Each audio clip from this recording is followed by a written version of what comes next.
तृतीय श्रेणी भाई भौणी मानू आज विज्ञान कलांश को सुस्वागत तथा अभिनंदन। पिलामाने आज जल पाठ विषय आलोचना करबा। जल पाठ पढ़ा पूर्व आम किसी विषय जानिबा। आम सकाळु संध्या पर्यंत जल को केउ केउ काम रे व्यवहार करछे।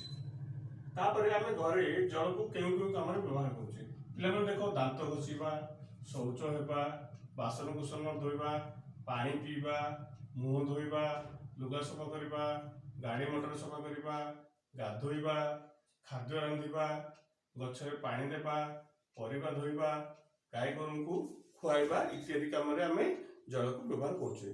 पिला मन देखो एडी गोटे चित्र देछि, देखा जाउछि ना एडी गोटे चित्र। ए चित्र रो अर्थ कोन आमे बुझि देबा हैला।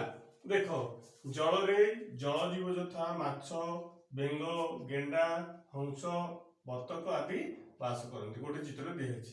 आ गोटे चित्र कौन गछ को पानी देवारे जल को आम व्यवहार कर पानी दि जाऊँगी। कौन हो कूरु पानी उठे जाई जल सेचन कार्य करा जाए एवं प्राणी माने नई नालू पानी पीउती। देखो पिला माने एडी देछि हरिण पानी पीउछि, एडी गछरे कि पानी दिया होछि।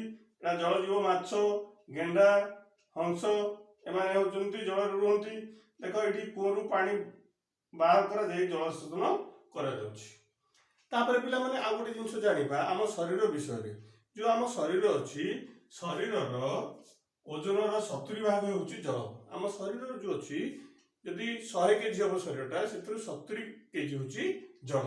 तेणु आम जदि तरल झाड़ा हुए, तरल झाड़ा हेले कौन हम ना शरीर रु कौन होछि ना जलीय अंश सब कमी जाए। तेणु ए समय डाक्तर आमको अधिक पानी पीवा को कहते। आ गोटे जिनस देखिए पिला माने देखो एडी गोटे कुंडटे अछि, एडी गोटे कुंडटे अछि देखले ना नहीं। ए कुंड रे कोन करा होछि ना पानी दिया जाउछि। ए कुंड रे पानी दिया जाउ नहीं। ताहाले कोन हबो ना ए कुंड रो गछटा सतेज देखा जाउछि, ए कुंड रो गछटा टिके झाउली जाइछि हैला।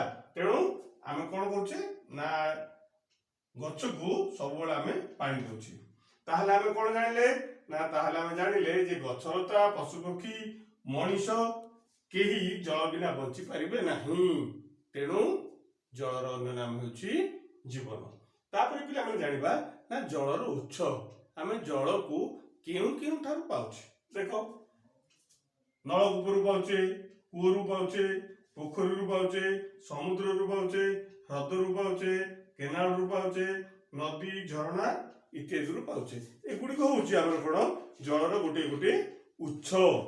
तापर पिला माने देखो झरणा आमे देखिछन ना बेले बेले जो पृथ्वी फाटरू जल आपे आपे बाहर कि ना बाहर को चली जाए। यह को हमर कोन कह जाए ना झरणा कह जाए। माटी तल दिबा जल बेले बेले आपे आपे भूपृष्ठर फाट बाटे ऊपर को उठी आसे। यह को हमर झरणा कह जाए हैला। तापर पिला माने आ गोटे टिप्स ले आमे जानि जति ना जल चक्र काहा को कह जाए ना। पिला माने हमर जो नदी, नाल, पोखरी, ह्रदर जल कोन होछि ना बाष्प होई आकाश को जाए। आकाशर कोन हुए ना मेघ हुए। मेघ होई कि ना कोन होछि सेटा वर्षा आकार भूपृष्ठ रे पड़े।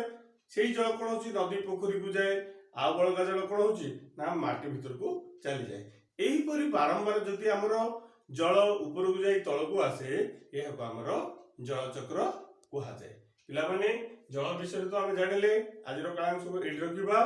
परवर्ती समय पाठर अभ्यास विषय आलोचना करबा। आज कालांश रखिबा। धन्यवाद।